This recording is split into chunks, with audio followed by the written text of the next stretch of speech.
3 सालों से कैद एक आदमी को अचानक एहसास हुआ कि कोने में बैठा वो अनचाहा तिलचट्टा शायद उसकी आजादी की कुंजी हो सकता है। उत्तेजना में वह जल्दी से उसके पास पहुंच गया, लेकिन अजीब बात यह है कि आदमी को तिलचट्टे के गायब होने की परवाह नहीं थी, बल्कि उसने अपना हाथ बाहर निकाला और सामने की लोहे की सलाखों को ध्यान से छूने लगा। जैसे ही कुछ ख्याल आया, वह जल्दी से उठा और बल्ब के स्विच को बंद कर दिया, जिससे कमरा अंधेरे में डूब गया। फिर वह झुककर अपने सामने के वेंट पाइप को देखने लगा और विचारों में खो गया। अपनी सोच को परखने के लिए उसने नेल कट्टर लेकर जाली को खरोंचा, फिर दीवार की ओर नजर दौड़ाई। बस हल्के से छुआ ही था कि ऊपर से सीमेंट का टुकड़ा गिर पड़ा। ये देखकर वह आदमी बेहद उत्साहित हो गया और तुरंत नेल कट्टर से अपने हाथ की ताकत बढ़ा दी।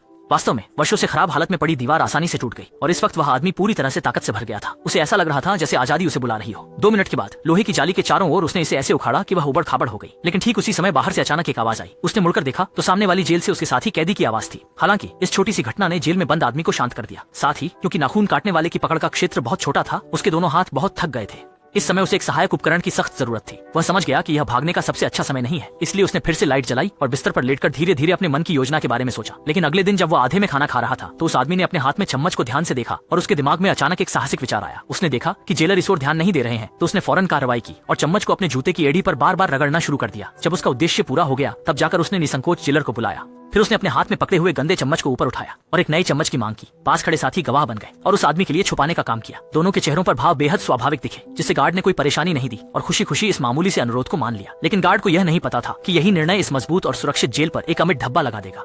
देखते हुए कि दोनों लोग धीमी गति से चल रहे थे, फ्रंट डेस्क पर काम करने वाले को उन पर शक नहीं हुआ। साथी की ढाल के कारण जेल प्रहरी का ध्यान उस पर नहीं था। आदमी ने अपने हाथ में गंदा चम्मच उसे थमा दिया और फिर रैक से सहजता से एक नया चम्मच उठा लिया और चला गया। किसी को भी अंदाजा नहीं था कि उसने चुपचाप एक अतिरिक्त चम्मच ले लिया था। बाद में लौटकर आते ही उसने अपने साथी से एक छोटी कील भी ले ली। अब सारी तैयारी पूरी हो गई है। अब वह अपने हाथ में मौजूद सामग्री का उपयोग करके इस चारों ओर से समुद्र से घिरी जेल से भाग जाएगा।